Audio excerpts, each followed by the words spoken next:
De Moçambique vamos viajar para Guiné-Bissau para conhecer o agrônomo que, em vez de cultivar cenouras, repolho, batata reno, couve, etc., decidiu cultivar pessoas na sua machamba. Não sabemos se podemos chamar isso de sorte, mas é certo que ele obteve sucesso em seu novo empreendedorismo. Acompanhe sua trajetória de resistência e luta pela independência. Olá! Seja bem-vindo ao África Sem Máscara. Se é a sua primeira vez a nos assistir, saiba que somos um canal dedicado a contos de histórias e fatos africanos. Se você aprecia esse tipo de conteúdo, não se esqueça de se inscrever no canal e certifique-se de ativar o sino de notificações para ser avisado sempre que lançarmos um novo vídeo. Amílcar Lopes da Costa Cabral foi um político, agrônomo e teórico marxista da Guiné-Bissau e de Cabo Verde.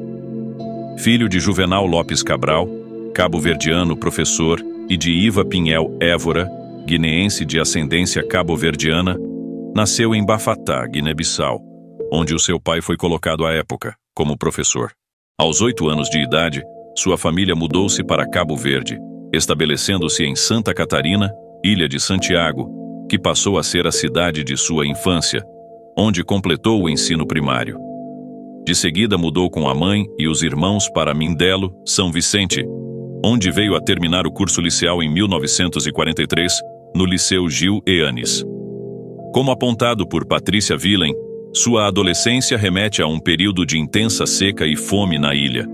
Nos anos 40, por exemplo, essa crise provocou a morte de 50 mil pessoas, além da imigração em massa de cabo-verdianos. No ano seguinte, mudou-se para a cidade de Praia, na Ilha de Santiago, e começou a trabalhar na imprensa nacional, mas só por um ano, pois, tendo conseguido uma bolsa de estudos, no ano de 1945 ingressou no Instituto Superior de Agronomia, em Lisboa. Foi aluno de destacados professores como Mário de Azevedo Gomes ou Carlos Baeta Neves. Único estudante negro de sua turma, Cabral logo se envolve em reuniões de grupos antifascistas e, ao lado de outros alunos vindos da África, tais como Mário de Andrade, Agostinho Neto e Marcelino dos Santos, que conheceu na Casa dos Estudantes do Império, conhece vetores culturais da reafricanização dos espíritos do movimento da negritude, dirigido por Léopold Sédar Senghor. Após graduar-se em 1950, trabalhou por 2 anos na Estação Agronômica Nacional de Sacavém. Contratado pelo Ministério do Ultramar como adjunto dos Serviços Agrícolas e Florestais da Guiné, regressou a Bissau em 1952. Iniciou seu trabalho na Granja Experimental de Pessub, percorrendo grande parte do país, de porta em porta, durante o recenseamento agrícola de 1953, adquirindo um conhecimento profundo da realidade social vigente. Suas atividades políticas, como a criação da primeira associação esportiva, recreativa e cultural da Guiné, aberta tanto aos assimilados quanto aos indígenas, reservam-lhe a antipatia do governador da colônia, Melo e Alvim, que o obriga a emigrar para Angola. Nesse país, torna-se signatário do Manifesto de 1956, portanto um dos fundadores do Movimento Popular de Libertação de Angola, MPLA. Em 1955, Cabral participa da Conferência de Bandung e toma conhecimento da questão afroasiática. Em 1959, juntamente com Aristides Pereira, seu irmão Luiz Cabral, Fernando Fortes, Júlio de Almeida e Elisé Turpin, funda o partido clandestino Partido Africano para a Independência da Guiné e Cabo Verde, PAIGC. Em 3 de agosto de 1959, o partido teve participação na greve de trabalhadores do porto de Pidijiguiti, fortemente reprimida pelo governo colonial, resultando na morte de 50 manifestantes e no ferimento de outras centenas. Articula, em janeiro de 1960, a criação da Frente Revolucionária Africana para a Independência Nacional das Colônias Portuguesas, FRAIN, CONI-CP, durante a Segunda Conferência dos Povos Africanos, realizada em Tunis.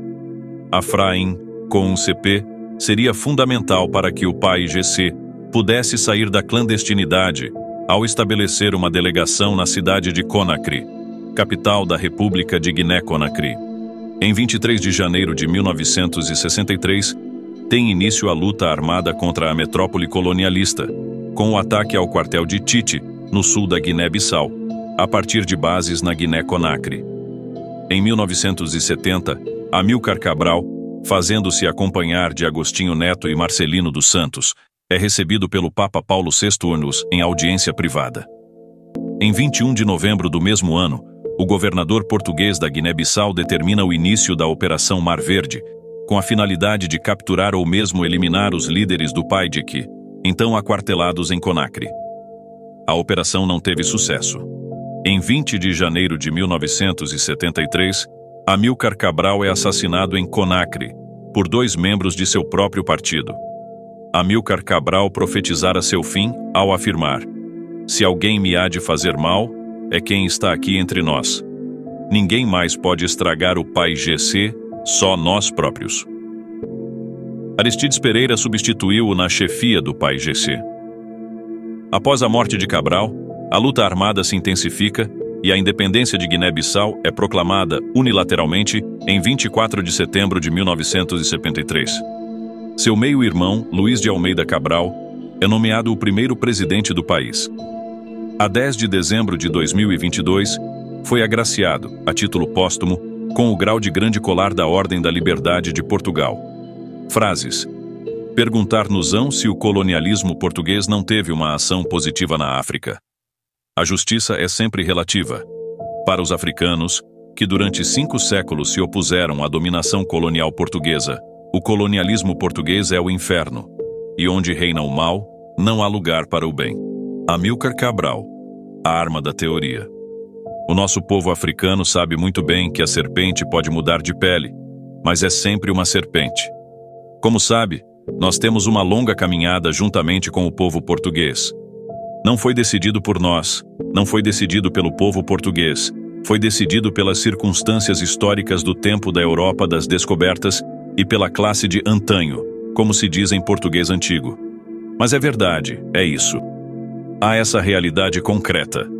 Eu estou aqui falando português, como qualquer outro português, e infelizmente, melhor do que centenas de milhares de portugueses que o Estado português tem deixado na ignorância e na miséria. Nós marchamos juntos e, além disso, no nosso povo, seja em Cabo Verde, seja na Guiné, existe toda uma ligação de sangue, não só de história, mas também de sangue, e fundamentalmente de cultura, como o povo de Portugal. Essa nossa cultura também está influenciada pela cultura portuguesa, e nós estamos prontos a aceitar todo o aspecto positivo da cultura dos outros. Nós, em princípio, o nosso problema não é o de nos desligarmos do povo português.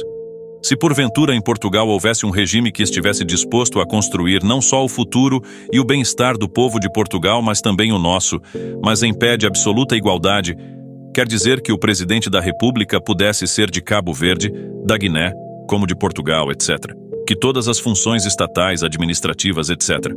fossem igualmente possíveis para toda a gente, nós não veríamos nenhuma necessidade de estar a fazer a luta pela independência, porque todos já seriam independentes, num quadro humano muito mais largo e talvez muito mais eficaz do ponto de vista da história. O povo português está submetido há cerca de meio século a um regime que, pelas suas características, não pode ser deixado de ser chamado fascista. A nossa luta é contra o colonialismo português. Nós somos povos africanos, ou um povo africano, lutando contra o colonialismo português, contra a dominação colonial portuguesa, mas não deixamos de ver a ligação que existe entre a luta antifascista e a luta anticolonialista. Nós queremos, entretanto, exprimir claramente o seguinte: nós não confundimos a nossa luta, na nossa terra, com a luta do povo português. Estão ligadas, mas nós, no interesse do nosso povo, combatemos contra o colonialismo português. Liquidar o fascismo em Portugal, se ele não se liquidar pela liquidação do colonialismo, isso é função dos próprios portugueses patriotas, que cada dia estão mais conscientes da necessidade de desenvolver a sua luta e de servir o melhor possível o seu povo. Valorizamos muito sua companhia. Se você gostou de explorar a África conosco, não se esqueça de deixar seu like, compartilhar e se inscrever no canal África Sem Máscara para mais conteúdo como este. Esperamos vê-lo no próximo vídeo.